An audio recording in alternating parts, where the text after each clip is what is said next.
আসসালামু আলাইকুম বন্ধুগণ। কোরআনকে যারা রাসূল সাল্লাল্লাহু আলাইহি সাল্লামের হাদিস বলছে তারা কাফির। কোরআন আল্লাহর বাণী, অন্য কারো বাণী কোরআনে নাই। কোরআনকে রাসূল সাল্লাল্লাহু আলাইহি সাল্লামের হাদিস বলা মানে এইসব কাফেরের দলভুক্ত হওয়া। এইসব কাফেরের সাথে আপনাদের পরিচয় হওয়া দরকার। এই লোকটির নাম ড্যান গিবসন। এ বলে যে কোরআন মানুষের রচনা এবং মুহাম্মদ সাল্লাল্লাহু আলাইহি সাল্লামের রচনা।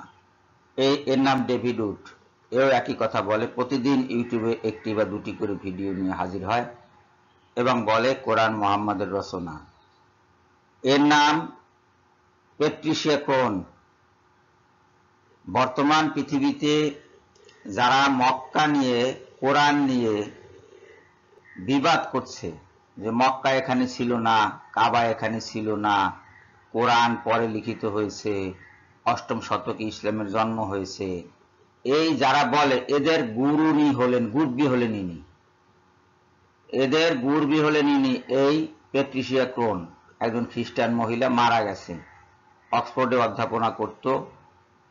এ হ্যাগারিজম নামে একখানা বই লিখেছে গত শতাব্দীর অষ্টম দশকে। একখানে বই লিখেছে, সেই বইখানি পড়ে এরা সেই বইখানিকে তারা বলে ইসলামের ইতিহাস, এবং সেখানিতে দুনিয়ার যত মিথ্যা কথা আছে সব বলে এবং বলে মুহাম্মদ সাল্লাল্লাহু আলাইহি সাল্লামের রচনা কোরআন। এই একজন মেল, এও এর অনুসারী। এ প্রতিদিন বলে, এ অবশ্য মুহাম্মদ সাল্লাল্লাহু আলাইহি সাল্লামকেই স্বীকার করে না, কোরআন কোত্থেকে গেছে তা জানে না, এবং মুহাম্মদ একজন না দুইজন সে ব্যাপারে তার সন্দেহ আছে, যেটা এখনকার কিছু কিছু লোক বলে ডাবল মুহাম্মদ খুঁজে পেয়েছে তারা। এর নাম ব্রুবেকার, এ ডক্টর ব্রুবেকার। এই একজন দেখা যাচ্ছে এর চেহারা আর এর চেহারা একটু অমিল থাকলেও আসলে এর নামও ব্রুবেকার।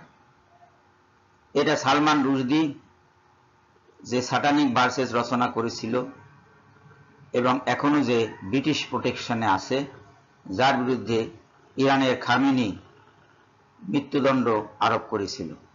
এই সেই স্যাটানিক ভার্সেসের রচয়িতা সালমান রুশদি। এও বলে যে কোরআন মুহাম্মাদের রচনা। এর নাম জে স্মিথ। প্রতিদিন একটা দুইটা ভিডিও নিয়ে হাজির হয়। এই আলফাদি সমন্বয়, এর নাম আলফাদি। এক আরব খ্রিস্টান, পাগড়ি টাগড়ি পরে বের হয়, এখন আসলে তার মাথায় চুল নাই। একটা ব্যাপার লক্ষণীয়, যে এদের যারা এইসব তত্ত্বের উদ্গাতা, এদের অধিকাংশেরই মাথায় চুল নাই। দেখেন, চুল নাই, চুল নাই, চুল নাই, চুল নাই, চুল নাই, চুল নাই, অধিকাংশেরই মাথায় চুল নাই। এর মাথায় সামান্য কিছু চুল আছে। এই জে স্মিথ হাতুন তাস নামে একজন মহিলার সাথে যোগ সাজস্যে 26 ধরনের কোরআন বের করেছে। সে বলছে কোরআনের 26 ধরনের কোরআন আছে পৃথিবীতে, 26 রকমের কোরআন, 26 ধরনের সংস্করণ, একটার সাথে আর একটা নাকি মেলে না। এবং এটা বলে বেড়াচ্ছে লন্ডনের হাইট পার্কে এরা প্রতিদিন আড্ডা জমায় আর প্রতিদিন একটা করে ভিডিও ছাড়ে এবং বলে কোরআন মানুষের রচনা, তার মধ্যে মুহাম্মদ সাল্লাল্লাহু আলাইহি সাল্লাম একজন, আরো বহু মানুষ আছে। এই আলফা দিও তাই। একে তো আপনারা চেনেনি, তসলিমা নাসরিন। তসলিমা নাসরিন, যাকে যৌনাঙ্গ যাকে পাগল করেছে, সেই পাগলা মহিলা, এও বলে কোরআন মানুষের রচনা, মুহাম্মদ সাল্লাল্লাহু আলাইহি সাল্লামের রচনা। এর নাম আসাদ নূর, চেনে নে কেউ আপনারা? এও ওই কথাই বলে। আরো বহু লোক আছে, আপনার আসিফ মহিউদ্দিন আছে, মুফাসসিল ইসলাম আছে, আর একজন কি মুফতি আছে, মাঝে মাঝে দেখা যেত আগে ইউটিউবে, এখন আর দেখা যায় না, আমানউদ্দিন আমান, সোলারিন আলেকজান্ডার। এ জাতীয় বহু লোক পৃথিবীতে আছে যারা বলে থাকে যে কোরআন মুহাম্মাদের রচনা, মুহাম্মাদের বাণী, মুহাম্মাদের শয়তানি। এই লোকগুলোর সাথে একীভূত হচ্ছে তারা যারা বলে যে কোরআনে মুহাম্মাদের বাণী আছে, মুহাম্মাদের কাজকর্মের বর্ণনা আছে এবং মুহাম্মদ কোরআনের বাইরে কিছু বলেনি, কোরআনই মুহাম্মাদের হাদিস। আল কোরআনের একটি সূরায় আল্লাহ পাক বলেছেন, কোরআনকে বলেছেন যে আহসানুল হাদিসি মানে সর্বোত্তম বাণী। কোরআনকে বলেছেন আহসানুল হাদিসি, সর্বোত্তম বাণী। তা কার বাণী সর্বোত্তম বাণী? আল্লাহর বাণী। রাসূল সাল্লাল্লাহু আলাইহি ওয়াসাল্লাম তো মানুষ, তার বাণী কি সর্বোত্তম বাণী হতে পারে? আহাম্মকের দল এটা বোঝে না। এবং কোরআনে একথা বলা হয়েছে যে রসুল যদি এর সাথে কোনো কথা মিশাতো, এই কোরআনের বাণীর সাথে কোনো কথা যদি সে মিশাতো, মিশ্রণ ঘটাতো, তাহলে আমি তাকে ধরে ফেলতাম, তার ডান হাত ধরে ফেলতাম এবং তার কেটে দিতাম তার শাহরাগ, তাকে কেউ রক্ষা করতে পারতো না। তার মানে কোরআন বলছে যে কোরআনে আল্লাহর বাণী ছাড়া আর কারো বাণী নাই। অথচ এই লোকগুলা, কিছু কিছু লোক, তাদের নাম আমি যেহেতু কাফির শব্দটা আমি উচ্চারণ করেছি, সেহেতু এদের নাম আমি উল্লেখ করব না, যারা এই কথাগুলো বলছে।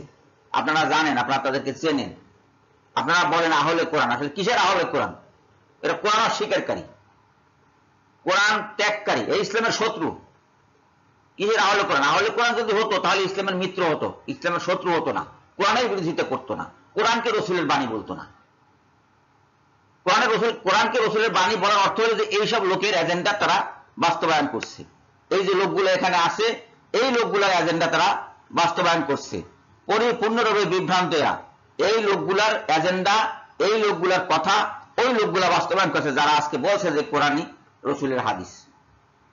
এই লোকগুলার কথাবার্তা, এই লোকগুলার আদর্শ তারা বাস্তবায়ন করছে মানুষের মাঝে। পরিপূর্ণরূপে ইসলাম থেকে খারিজ হয়ে গেছে এরা। রাসূলুল্লাহ সাল্লাল্লাহু আলাইহি ওয়াসাল্লাম যেমন বলেছেন যে ধনুক থেকে যেরকম তীর বেরিয়ে যায়, সেরকম করে এক একটি দল ইসলাম থেকে বেরিয়ে যাবে। এরা তাই বেরিয়ে গেল ইসলাম থেকে। কাফির, কাফির, কাফির, ইসলামের শত্রু। সবাইকে ধন্যবাদ জানিয়ে বিদায় নিচ্ছি। আল্লাহ হাফিজ।